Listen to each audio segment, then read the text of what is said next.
I used to think family was supposed to be your safe place. The people who show up when you're at your lowest, even if it's just to bring you soup or sit with you in silence. I'm 29, name's Aaron, and I live in a modest one-bedroom apartment about 40 minutes outside the city.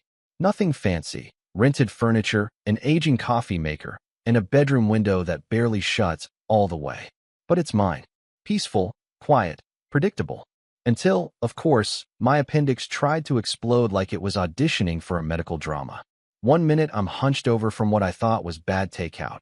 Next thing I know, I'm being wheeled into emergency surgery. No warning. No time to prepare. No one to call. Well, that's not entirely true.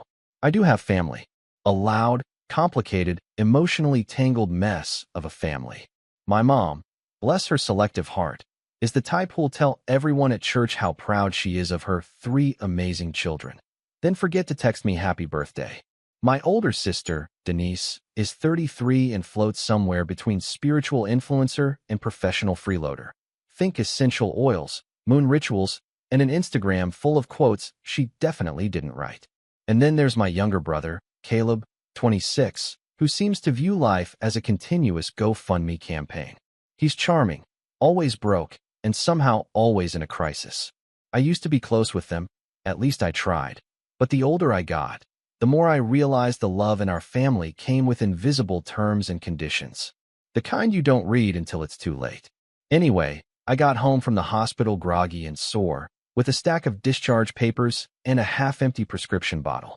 The nurse asked if someone was picking me up, and I mumbled something about Uber. She gave me that tight-lipped smile that said she knew the truth, but wasn't paid enough to press. I got back to my apartment and collapsed on the couch, pillow under one side, heating pad on the other, phone in hand. I remember staring at the screen for a long time. My vision was still a little blurry, probably from the meds, but the dread was crystal clear. I hadn't told them yet. About the surgery. About anything. It wasn't that I didn't want to. It's just, every time I reached out in the past, I felt like I was shouting into a void. Still, part of me hoped maybe this time would be different. Maybe the fact that I had just undergone emergency surgery and was in physical pain would somehow trigger their dormant sibling instincts. So I opened the family group chat, creatively titled Fam Bam, because Denise had insisted, and typed, "Hey, just got out of surgery. Appendicitis. Home now, but could really use a hand. Groceries, or even a ride to the pharmacy. Let me know." Then I hit send and watched the 3 little dots appear. Denise read it first.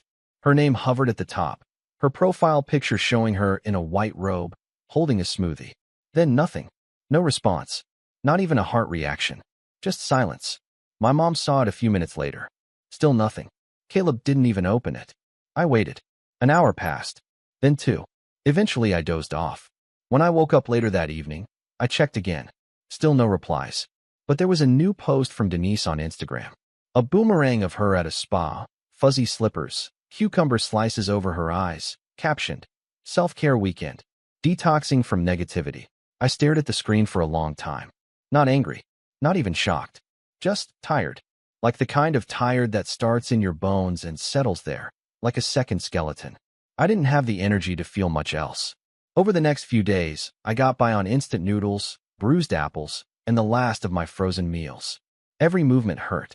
The stairs were torture. Standing too long made me dizzy. I only left the apartment once, to drag myself 2 blocks to the pharmacy. I couldn't carry everything at once, so I left the Gatorade behind. I texted the group chat again the next week. Shorter this time. Still not doing great. If anyone's free to help with groceries, or even a short visit, I'd really appreciate it. No reply. Again, I told myself maybe they were busy. Maybe they didn't know how to help. Maybe I was asking too much. Then, 3 weeks after the surgery, I woke up to 53 missed calls. My phone was vibrating off the nightstand, buzzing like a hornet in a jar. My first thought, groggy and panicked, was that someone had died. I sat up too fast and winced. The pain shot through my side like someone lit a match under my ribs. I reached for the phone and saw the messages. All from Mom, Denise, Caleb, even a missed call from Uncle Mike, who I hadn't spoken to in over a year. Then I saw the text from my mom. "Can you lend your brother $3,000? It's urgent." That was it. "No, how are you?" "No, sorry we didn't reply. Just money. A request, not a question. Like I was a vending machine for cash." Insert guilt, expect withdrawal. I blinked at the screen. My fingers hovered over the keyboard. I could feel my heartbeat in my throat. After weeks of silence, of eating cup noodles and limping to the mailbox, now, they remembered me? Not because they cared, but because Caleb had somehow managed to dig himself into yet another hole, and I was apparently the safety net he didn't even have to ask nicely. I stared at the phone, then slowly set it down on the nightstand. I didn't reply. I didn't even breathe for a second. I just got up. Slowly, carefully. Each step from the bed to the kitchen felt deliberate. Heavy. I poured myself the last of the lukewarm coffee from yesterday's pot, took a sip, and stared out the window. My mind wasn't racing. It was calculating, rewinding every memory, every ignored message, every maybe next time, and you're the strong one, Aaron. Something inside me started to shift. Not anger. Not yet. But something close. Something solid. If they wanted a reply, they were going to get one. Eventually. But first, I had a few things to take care of. I didn't respond right away. I let the messages pile up, one after the other, buzzing relentlessly while I sat on my couch, still in pain, still recovering, still living off noodles. The silence from my family over the past 3 weeks had stretched into something I couldn't unfeel. Something bitter. Something sharp. And now suddenly, it was like I didn't even exist as a person, just a potential ATM with a weak Wi-Fi signal. My brother needed help, and the only time anyone remembered me was when they needed something. A few hours after the initial flurry of calls and texts, Denise sent a voice memo. I didn't even want to hear it, but curiosity got the better of me. Her voice came through with the same breezy tone she used in her YouTube meditation videos. Aaron, hey. So, I know it's been a while, but things have been super chaotic lately. You know how it is. Life moves fast. Anyway, Caleb's in a really tough spot, and we thought maybe you could help out just this once? Mom's freaking out. No pressure, obviously, but we're counting on you. Counting on me. That phrase stuck in my head like gum on a shoe. I could still barely walk upright without holding my side, and they were counting on me. I didn't reply. I didn't even open the chat again.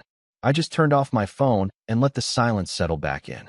That night, I sat on the floor of my kitchen with a can of soup I couldn't open because the pull tab had snapped off, and I couldn't find my stupid can opener. I was too sore to stand for long, and the sharp pain in my side felt like a reminder. A cruel little nudge that said, "You're alone in this." I looked at the can, then at my hands. Then I cried. Just a little. Just enough to clear whatever fog had been dulling my instincts. This wasn't just about being forgotten. This was about being used. A few days later, I finally called my mom. I needed to hear her voice. Needed to know if I was overreacting. If there was something I was missing. The phone rang twice before she picked up. Aaron, finally. We've been trying to reach you. Caleb's situation is urgent. No hello. No, how are you? Just straight to the point. I leaned back against the wall, phone pressed to my ear. You didn't respond to either of my messages. Not even a hope you're okay. There was a pause. Oh, honey, I'm sorry. I've just been so busy with Denise helping organize her retreat. And you're usually the one who figures things out on your own. That stung more than I expected. I was recovering from surgery, Mom. Alone. In pain. I asked for help. Well, we just thought, since you didn't say anything else, you must have been fine. Her tone turned vaguely defensive, like I was accusing her of a crime. I didn't argue. I didn't yell. I just said, okay, and let her talk. She went on about how Caleb was in a bind because of some investment that went wrong. Something about crypto, or a car flipping business, or a friend who vanished with the money. He needed a few thousand to get back on his feet, or else he'd lose everything. And Mom didn't have it. Denise didn't either. But me? I had a steady job and no kids, so I must have something tucked away. What they didn't know was that my job had just cut my hours a month ago. My emergency fund had taken a hit. And I'd been budgeting tightly, planning to pick up some side work as soon as I could move without flinching. But of course, none of that mattered. Because in their eyes, I was the stable one.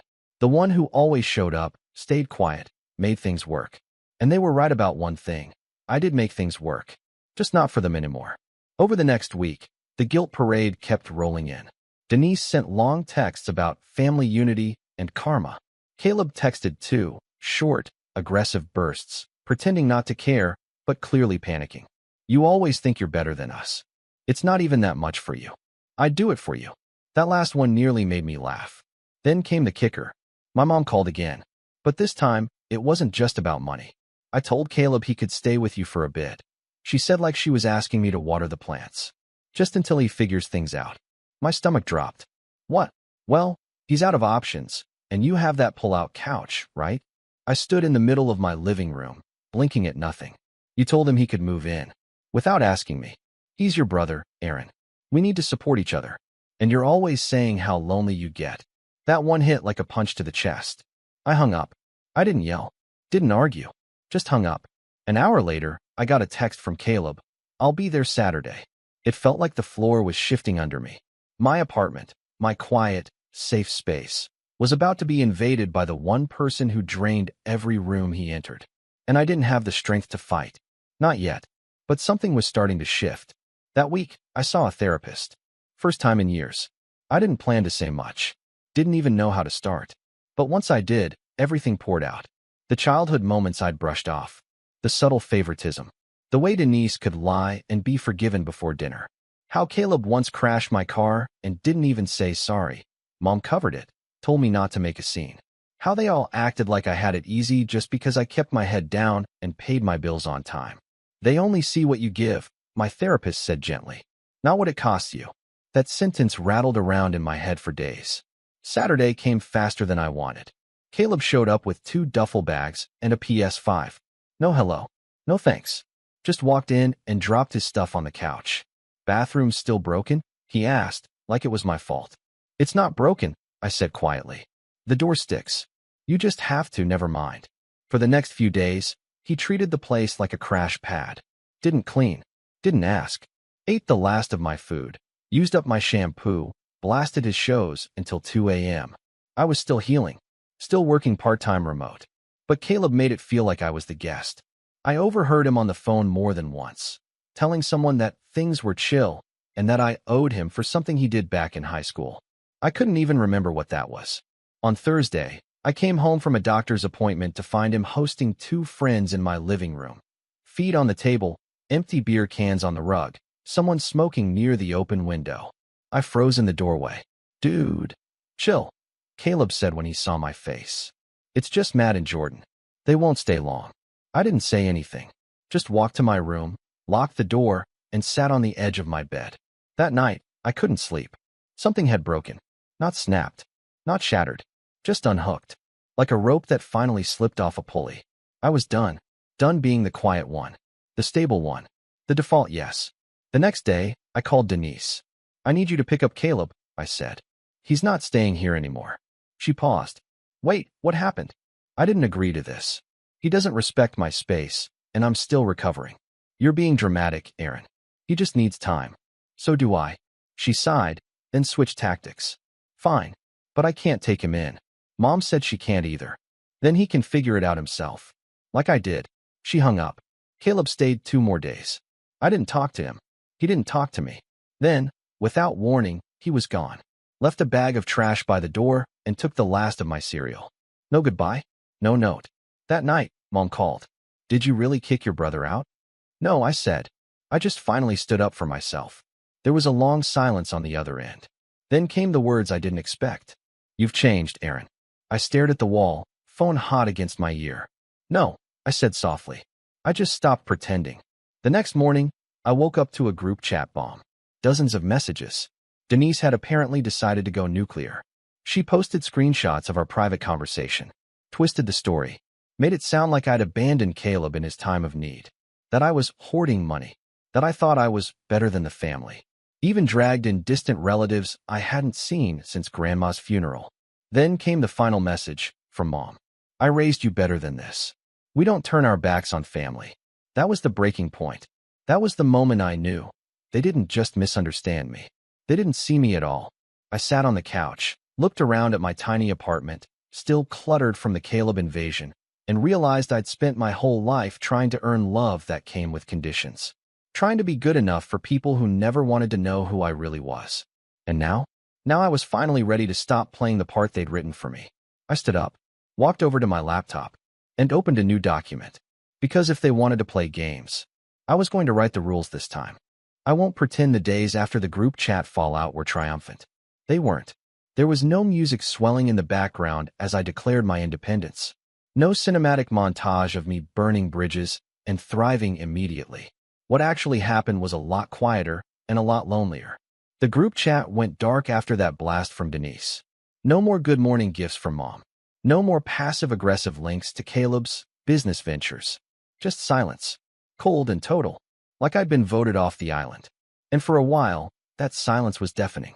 I'd never realized how much space my family had taken up in my head until they stopped talking to me. That first week was rough. I kept thinking maybe I'd gone too far. That maybe I should have just lent Caleb the money, let him crash a little longer, kept my mouth shut. Kept the peace. That's what I'd always done. That's what being this strong one was supposed to mean, right?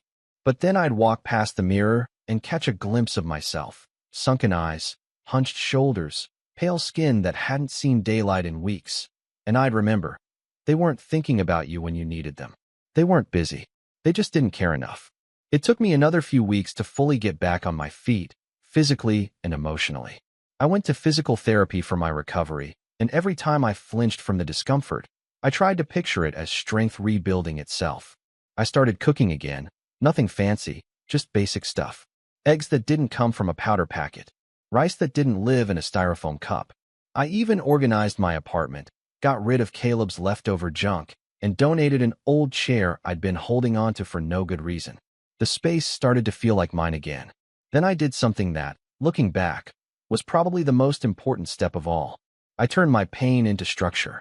Every morning, I woke up at 7 a.m. sharp, even if I hadn't slept well. I made coffee, stretched, and wrote in a notebook for 15 minutes, whatever came to mind. Sometimes it was just, I'm tired. This hurts. Other times, it was fragments of goals, buried dreams I'd forgotten about. I'd always wanted to work for myself somehow, but I never thought I had the freedom or support to even try. But now I had silence. Space. Nobody asking me for favors. Nobody demanding I give more than I had. So I began to research. I'd worked in logistics for a mid-sized company for years. Low pay, predictable hours, glass ceiling so thick it might as well have been concrete. But I had skills. Organizational skills. Problem solving. Vendor coordination. I'd learned how to streamline chaos. I just never thought of it as valuable because no one in my life ever said it was. They saw me as dependable, not capable. The one who'd pick you up from the airport, not the one who could build something. That changed when I found a thread on Reddit, of all places, about remote freelancing and operations management. A guy who'd quit his job and started consulting for small businesses full-time. He wasn't flashy, didn't post selfies from Bali or sell courses. Just simple, consistent updates. Got my second client today. Made enough this month to cover my rent twice. It hit something in me, so I followed the trail. I started with small things. Took a course on Notion and project management systems. Created a portfolio, even if it was bare bones. Set up a cheap site with my name and a contact form. I didn't tell anyone, not friends, not coworkers, definitely not family. It was mine, untouched, unwatched. Then one night, out of pure impulse, I posted on a few freelance job boards. Just offered help setting up workflows for overwhelmed entrepreneurs. Didn't expect much. My rates were low, my confidence lower. But I got a bite. A woman who ran a growing eco-skincare company messaged me. Said she had too many spreadsheets and not enough hours in the day. We hopped on a call. I explained what I could offer, fumbling my words at first, but finding rhythm as we spoke. She hired me on the spot for a 2-week trial. That night, I didn't sleep. Not from anxiety. From something else. A spark. I hadn't felt that in a long, long time. I threw myself into the project. Built her a clean CRM in Airtable. Set up automated reminders for her shipments. Color-coded everything. She was thrilled. Told 2 of her friends. One of them reached out a week later. Then another. Within 3 months, I had 5 clients on retainer. I raised my rates. Quit my job. Signed up for a solo 401k. Got a better laptop. Still, I didn't say a word to my family. Not out of spite. Okay, maybe a little, but mostly because I didn't want their voices in my head. I didn't want to hear Mom say, "That sounds risky," or Denise say, "Oh, so you're like a virtual assistant?" or Caleb ask, "So you're rich now?" With that smirk that always meant gimme. I wanted this to grow without their fingerprints on it. But that didn't mean they stayed out of my life. Oh no. 6 months after Caleb left, I got a call from an unknown number while I was setting up a client's launch calendar. I let it go to voicemail. Then curiosity got the better of me. It was my uncle. Hey, Aaron, it's Steve. Look, I don't want to get in the middle of anything, but your mom's been real worried. Says you won't return calls. Says you're holding a grudge or something. Anyway, Caleb's been going through it again. Lost another job. Thought maybe you could reach out, be the bigger man. You know how family is. I stared at the screen. Be the bigger man. How many times had I heard that? Be the bigger man when Caleb broke something and blamed me. Be the bigger man when Denise borrowed my car and came back with a dent. Be the bigger man when Mom forgot my birthday, but cried when I missed hers once. I'd been the bigger man so often, I'd forgotten what my actual size felt like. I didn't call back, but the calls kept coming. Different people. Old family friends. One of my cousins who lived 2 states away. It was like Mom had activated some secret phone tree. The message was always the same. Come back. Make peace. Caleb needs you. It would have been easier if I were still that version of Aaron. Tired, self-doubting, unsure of my own worth. But I wasn't. Not anymore. Now I was Aaron, LLC. Aaron, consultant. Aaron, homeowner in training. Aaron, whole. And I wasn't going to shrink again. Still, the final straw didn't come from a phone call or a text. It came in the form of a letter. A real, actual letter. I opened my mailbox one evening after a late client call, and there it was, fancy envelope, heavy paper. My full name in careful cursive. For a split second, I thought maybe it was a wedding invite. A distant cousin, maybe. Nope. It was a letter from Denise.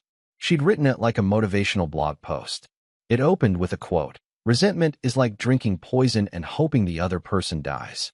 She talked about family healing, about forgiveness, about how we all make mistakes and none of us is perfect.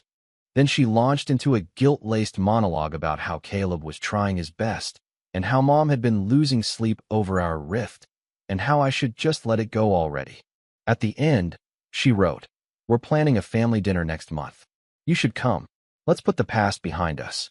No apology. No mention of what happened. Just a blanket invitation to sweep it all under the rug. I sat with that letter for a long time. Folded it. Unfolded it. Read it again. Then I placed it in the same folder where I kept my business invoices. Not because I intended to respond, but because it reminded me of something important. This is who they still think I am. The one who'll come when called. Who'll forgive without change. Who'll patch up wounds he didn't cause. But that guy was gone. I wasn't just building a business. I was building boundaries. And this time, there was a price for crossing them. I had no intention of showing up for that dinner. But I did have something else in mind. Because while they were busy planning a kumbaya dinner, I'd been preparing something far more satisfying. A quiet reckoning. One that would make them look twice. Not out of guilt, but out of respect. And it all started with a phone call I hadn't made yet. To a lawyer. I didn't call the lawyer right away. For days, I kept playing different scenarios in my head. Some rational, others borderline dramatic. I imagined walking into that family dinner unannounced, dropping a truth bomb in the middle of the appetizer course, then turning and walking out in silence while everyone sat in stunned silence. I imagined printing out my old text messages and stapling them to copies of hospital bills. I even imagined forwarding screenshots of the group chat to every extended relative they'd dragged into this. Petty thoughts, sure, but when you've been disrespected for years, sometimes the fantasy of justice is the only thing that keeps you warm at night. But I didn't want petty. I wanted clean. I wanted precise. I wanted undeniable. So instead of calling a lawyer out of anger, I did what I taught myself to do during the rebuild. I made a plan. First, I gathered my receipts. Literal and emotional. I pulled up my old hospital records, the messages I'd sent to the group chat, screenshots of Denise's Instagram post at the spa, the text from Mom asking for $3,000 while I was still on painkillers. I printed them all out and put them in a plain black binder, tabbed, labeled, chronological. My little war journal. Not because I planned to present it to anyone right away, but because I wanted to remember. To keep myself from gaslighting myself into thinking maybe I was overreacting. That I was too sensitive. That maybe Mom was right. I had changed. No, I was clear now. And clarity, I realized, is the sharpest weapon you can wield against people who count on your confusion. Once I had the binder, I started researching family law. Not because I planned to sue them, but because something had been gnawing at me since that last call with Uncle Steve, when he mentioned Caleb had lost another job. That phrasing had triggered something in the back of my mind. Something I'd heard years ago, in a rushed, whispered conversation between Mom and Denise. Caleb had debts. Big ones. And not just the casual, oh my buddy for concert tickets kind. Real, documented, interest-accruing debt. Mom used to hint at it during holidays, something about a co-signed loan that went south. But whenever I asked questions, the conversation would twist away like smoke. Don't worry about it, she'd say. It doesn't involve you. That had always been her favorite line. So I started digging.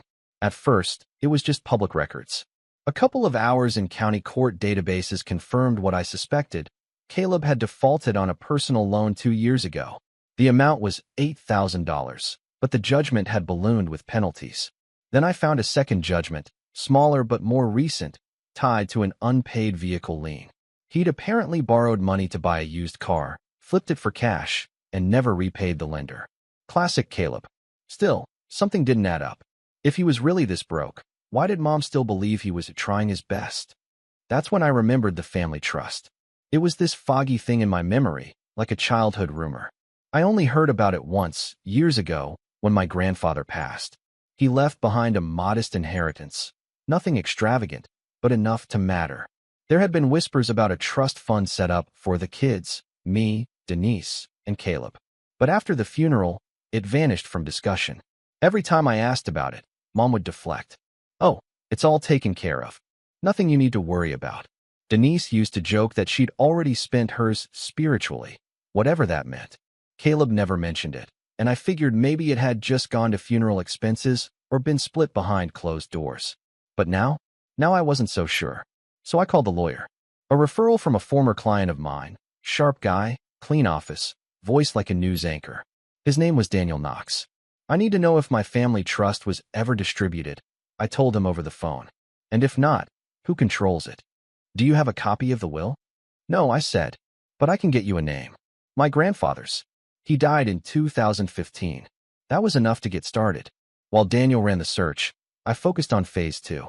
Reputation. I didn't need revenge that involved burning bridges or dramatic confrontations. I wanted something slower, something with teeth. So I started telling the truth, but selectively.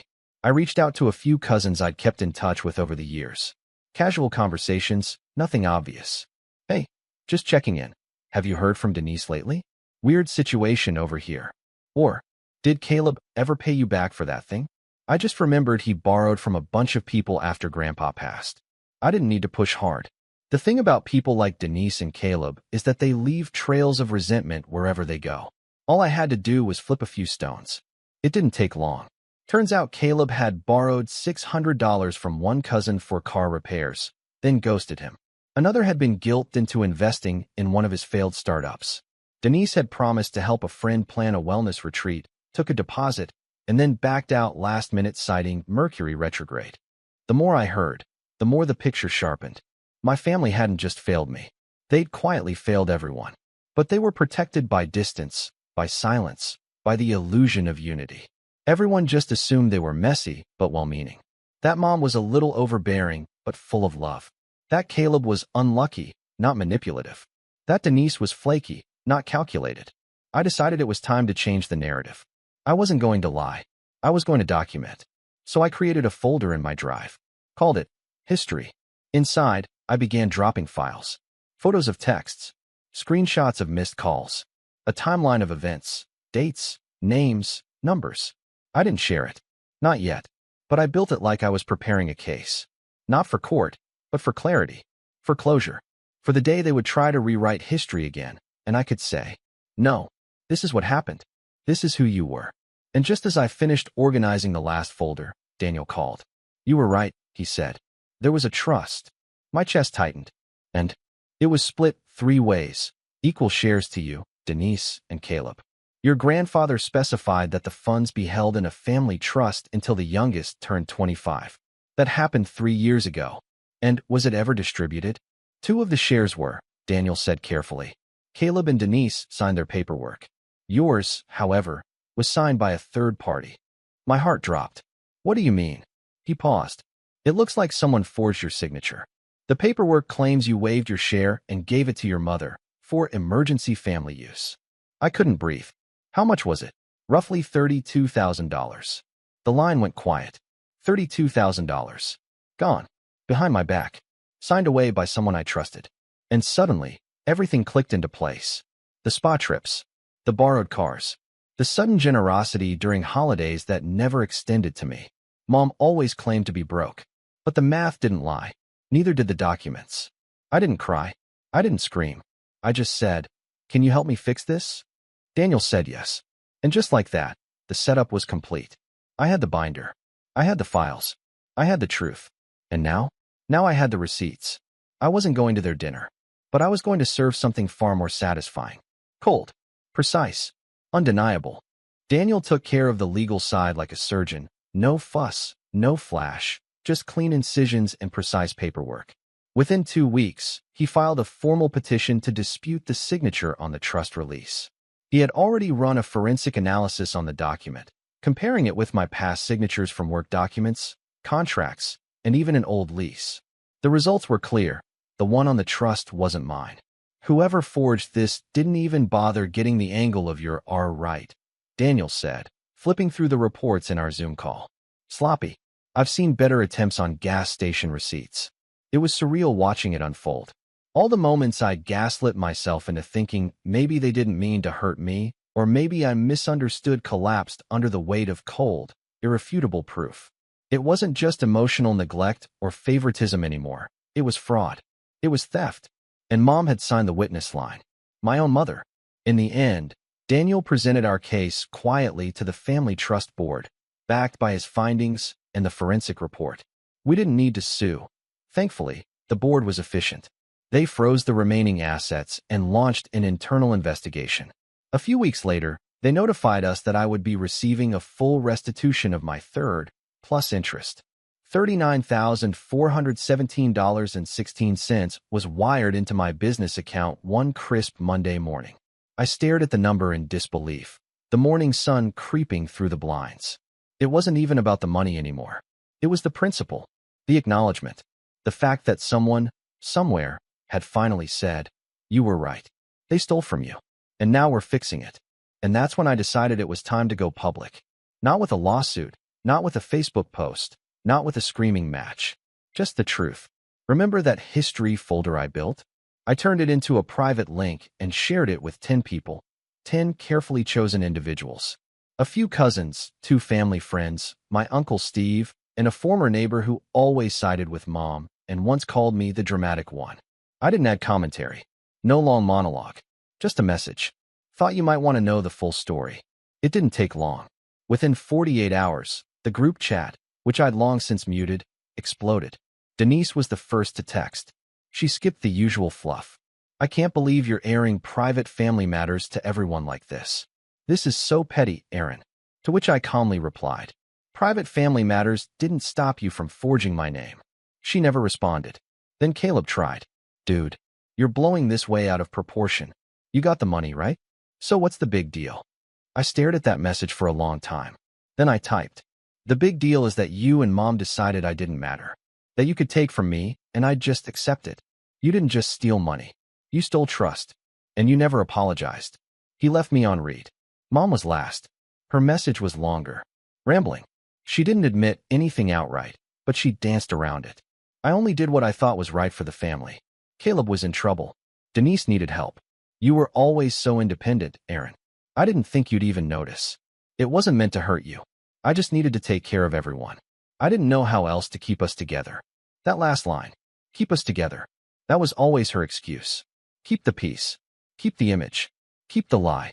I didn't reply, but the fallout rippled without me lifting another finger. Uncle Steve called me 2 days later.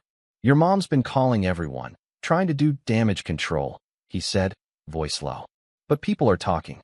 This whole thing, it's not going away. She's not the victim here," I said. "I know," he said.